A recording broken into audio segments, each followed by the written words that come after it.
chest pain, cold clammy sweats.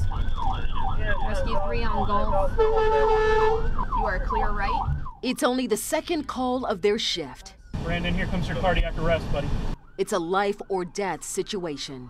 That's all we have is just life status questionable. Brandon, you got the stretcher. Hearts racing, adrenaline pumping. It's all in a day's work for Sunstar Paramedic Casey Raz and EMT Aaron Dill. Just before this call, a life and death situation of another kind. This one with the SWAT team in St. Pete. Dispatch just advised me that there was a gunshot trauma that happened not too far from here. Boyfriend shot female and ran off. The victim, Melinda Soria, a mother of 2, died before Sunstar ever left its hub. It's not always about the dramatic saving life and shocking and stopping the bleeding. More often it's, hey, you know, there's this resource, or there's you know, these ways to make your life better. Unlike the dramatic scenes you see on TV, first responders save lives in the quiet moments too, asking questions, sharing resources that can set someone on a new path. They couldn't save Melinda, but there are countless others like her they will help before it's too late. All thanks to a unique 4-year partnership with CASA, the state-certified domestic violence center serving St. Pete and Southern Pinellas. We used to sponsor Susan G. Komen, and we found that our employees didn't really relate to breast cancer as much because we didn't really treat breast cancer here at Sunstar. First responders were searching for a new charity to inspire and mobilize their crews. They didn't have to look very far.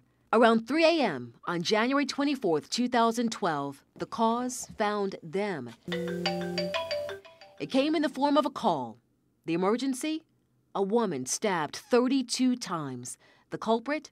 Her high school sweetheart. They really helped her and kept her alive during that time. According to Melissa, she felt that without them, she was fading away. This might be some things you can look for to recognize. The victim?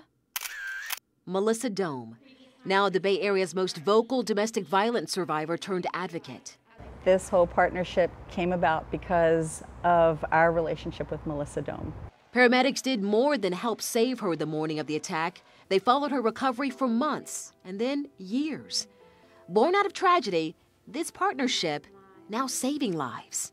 First responders are the key to whether somebody is going to be able to walk away from that situation or find themselves lost and going back into it. When you call an ambulance to the house, now we're getting to a place where you cannot ignore the fact that this is a violent situation and you need help. Sunstar's crews are trained to recognize signs of abuse, silent ones they might have missed before the training with DV advocates. If you read body language, you start to learn on how to pay attention to the minor details, and you can kind of, you know, read people and their body language and kind of see what they're saying, even just little gestures they can do with their face or their eyes. You're taught to really take in the whole environment. We're lucky that we can actually see everything around us, unlike the hospital or the doctors and the nurses. When the patient gets to them, all they see is them, the injuries. I can see, you know, the drugs sitting on the table, or the disarray that the house is in, or the behavior of the family that's in that home, you know, as opposed to somebody in the hospital that doesn't get to see the whole picture. And they're also trained to be patient. Most people think, you know, you have to leave right now, and it could be a life or death situation if they don't leave that day. But I couldn't imagine picking up my whole life and just leaving that day. A lot of times they're not ready for that, and I don't blame them. So being able to leave resources with them, or a discreet message to let them know, hey, there's help when you're ready, when you can line things up, hopefully they make it to that day. That's why it's important to train first responders like the Sunstar Paramedics, because when they come there, this may be their 3rd or 4th time coming there. Somebody who's not trained is going to be frustrated, they're going to be angry, and they're going to be professional, but there's going to be a little edge to them. When that person's been trained and they know it could be up to 6 or 7 times before this person leaves, they're going to come with the same amount of compassion they had the first time out. And that first of its kind training is changing the way they respond to every single call. Abuse comes in all sizes, shapes, colors, you know, rich, poor. There's no socioeconomic, you know, there's no line that's there. It can be from one end of the spectrum to the next. Tell somebody. Silence is the friendship of domestic violence. Sunstar and CASA have seen it all over the years and want to speak from the heart to victims watching right now. There is nothing in that house other than you and your children that can't be replaced. They don't have to live that way. They don't deserve to live that way.